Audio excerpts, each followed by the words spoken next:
I freaking love crossover events. I don't care what anybody says. Seriously, I think they're some of the coolest things in gaming. And Embark just dropped one between Arc Raiders and the finals. But while I was looking through update 1.36.0, 3 other changes also jumped out at me. Most people play games. I spent years breaking them. Let's get into it. Alright, the matchmaking changes. Embark's now tracking your playstyle separately for solo, duo, and trio rounds. Before this update, your behavior could carry over between squad sizes. Basically, if you're super friendly and love doing your stuff during solo, but you play way more aggressively in duos or trios, those playstyles could influence each other. So that meant changing squad sizes could sometimes require matchmaking to adjust. With this update, solo, duo, and trio are now tracked independently. So if you're the type of player who likes to take it easy when playing alone but gets much more competitive when playing with your friends, those playstyles are now treated separately by the matchmaking system. So what do you think about this one? Do you actually play differently depending on your squad size? Are you more aggressive in trios and duos than you are in solo? Or do you approach every match the same way no matter who you're playing with? Let me know, because this one is the kind of change that's really going to affect players differently depending on how they play the game. Now this part I thought was pretty interesting. Embark's comments on no free loadouts shows that this was a test and they've been reviewing player feedback and survey responses regarding the no free loadout requirement. If you've played Night Raid or Close Scrutiny recently, you've probably already seen this test in action. They even said they're looking into expanding no free loadouts to more map conditions and investigating other opportunities to improve the overall experience. But they didn't announce any new changes and they didn't provide a timeline for what might be happening next. What they did say though is they're going to continue to look at the feature and gather more feedback from the players. Where do you stand on this? Have you played the new free loadout conditions? What was your experience like? Would you like to see the no free loadouts added to other map conditions, or would you rather them stay where they are right now?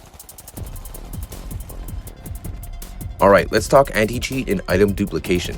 This is a pretty big topic. Embark says they've completed the rollout of Denivo anti-cheat and that it's now enforced for all players, including consoles. Their anti-cheat team also continues to improve how they identify and act against cheaters with ongoing refinements to their detection systems. They also said they've recently fixed some duplication-related exploits and that they continue to monitor the game's economy while investigating and addressing new exploits as they appear. Obviously, nobody wants cheaters or duplication exploits in a game, but I'm curious about your experience. Have you run into cheaters while playing Arc Raiders? Have you personally seen duplication issues affect the game?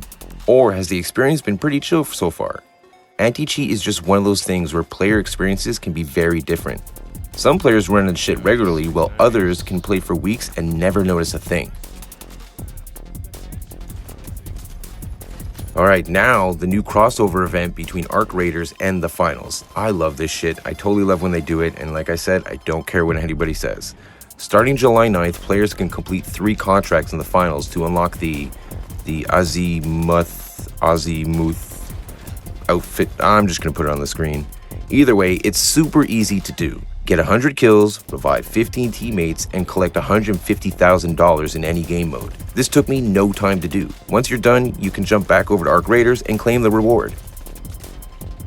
After the event ends, they'll flip it around and allow players to earn the Azimuth bundle, but in the finals by playing Arc Raiders. I don't know about you guys, but I love this kind of shit and I just think it's pretty cool. So if you play both games like I do, this is probably a nice bonus for you. How many of you play the finals? Are you planning to jump in and complete the contracts for the rewards? Or Arc Raiders is your jam and you don't really care about the crossover? Let me know what you think. I'm interested to see how much overlap there actually is between the Arc Raiders and the finals communities. And that's all the stuff that I thought was really cool from the update. Not the bug fixes. I mean, I'm glad they're fixing the bugs, but I throw it back to you. Out of everything we covered today, which part of the update are you most excited about? And which are you still kind of unsure about?